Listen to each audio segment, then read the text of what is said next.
I'm motivated by fear. Fear of fear. I hate being scared to do something. It's very simple.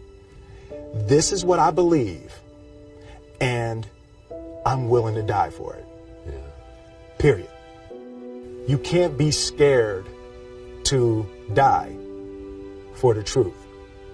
The truth is the only thing that's ever going to be constant. And you can't fear what might happen to you if you were to tell the truth.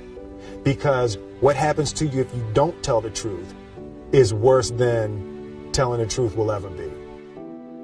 The first step before anybody else in the world believes it is you have to believe it. There's no reason to have a plan B because it distracts from plan A. And I think psychologically, the advantage that gives me over a lot of people that I have been in competition with in different situations is it's difficult to take the first step when you look how big the task is. The task is never huge to me. It's always one brick.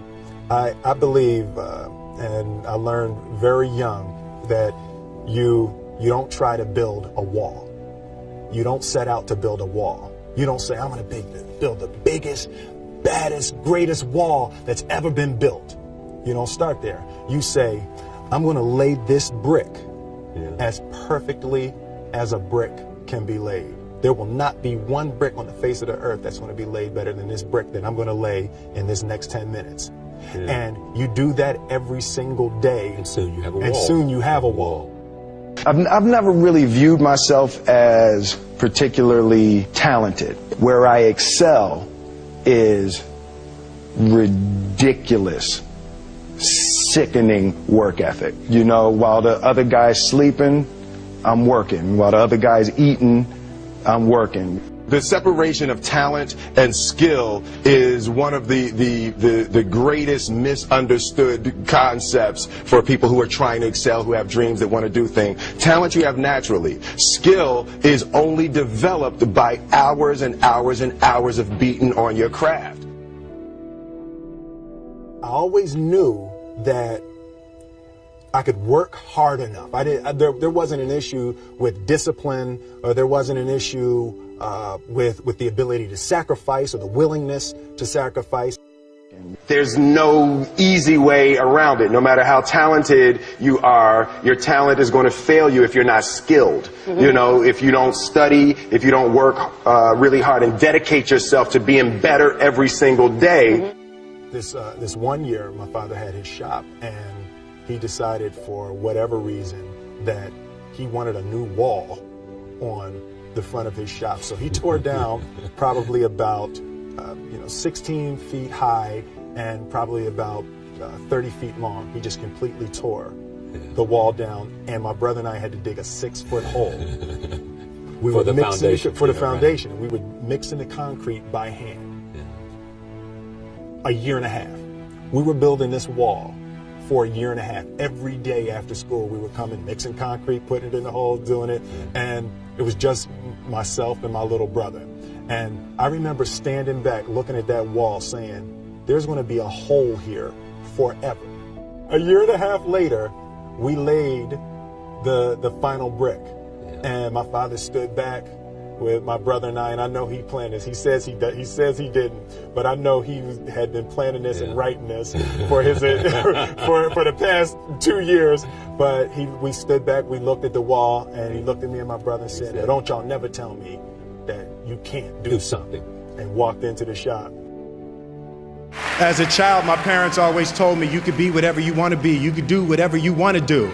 And you know, that office, that position, the highest office on the face of the earth, it was something I heard my parents saying it, but I didn't totally believe it. Yet I went out in the world and I carried myself and I held my head high and I stood there and I looked people in their eyes and I talked to people as if I was deserving of everything that this planet has to offer. I really want to say to children out there and to people who are watching, Confucius said one time, he who says he can and he who says he can't are both usually right.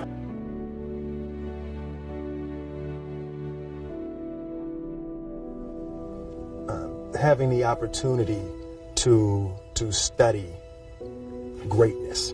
Anytime you have that opportunity, there are certain intricacies that will make clear who you are.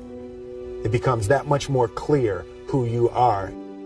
The definition of who I am is very clear to me, and it also redefines who I want to be, in that I know for a fact that I'm stronger than I thought I was. You know, you can't help but ask yourself the question, what would I do if I was in Muhammad Ali's shoes? I'm not the best at anything. You know what I mean? Eddie Murphy is funnier than I'll ever be. Denzel is more powerful than I'll ever be. I think that my strength is I can do everything well. You know, I can do a little bit of everything, and that's what I concentrate on to be my strength. I'll never be able to compete with Denzel. I enjoy connecting with people and ideas, and you know, I have a mission statement. So every year for probably the past 10 years, I've worked out a mission statement for myself. And for the last few years, the mission statement has stayed the same, and it's been improve lives, right? So when I go into something, I'm looking for how the quality of this piece could potentially improve lives. But it's all along the way. It's when you make the movie and how you're interacting with people in the process. And the concept of improving lives runs through the center of everything I do. And then I realized that the way to improve lives is to continually improve yourself, right? So with that, every morning when I get out of the bed, I haven't fixed everything in the world yet, so there's always something to do. I want my life, I want my work, my family, I want it to mean something. If you are not making someone else's life better, then you're wasting your time. Your life will become better by making other lives better. A few months ago, I said that I believe that if I chose to, I could be the president of the United States. And I think as I've had a chance to intellectualize why I said that. Yeah. And I think that there's a certain delusional quality that all successful people have to have. You have to believe that something different than what has happened for the last 50 million years of history. You have to believe that something different can happen.